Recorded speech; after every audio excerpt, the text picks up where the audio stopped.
Presented by Maithili Gaurav.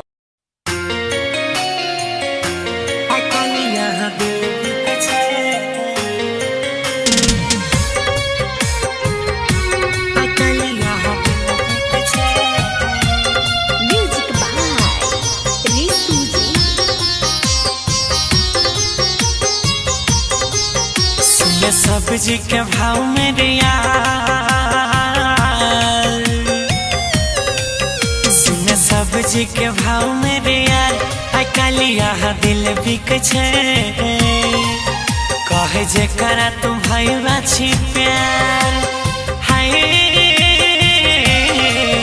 कहे जे करा तुम भाई बाछी प्यार, हजार में बाजार चीख छे, सुने सब्जी के भाव मेरे यार, प्यार बिक छे।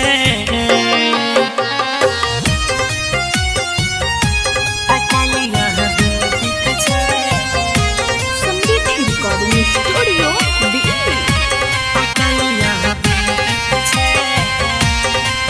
छले मतलब सबसे जमाना,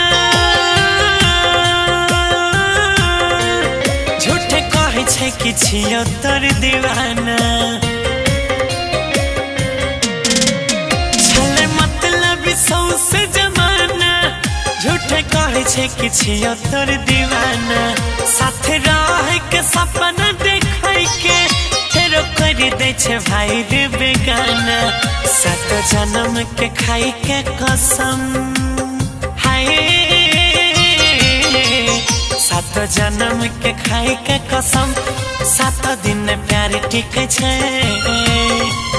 कहे जे कराची सच्चा वाला प्यार, हजार में बाजार चीख छे।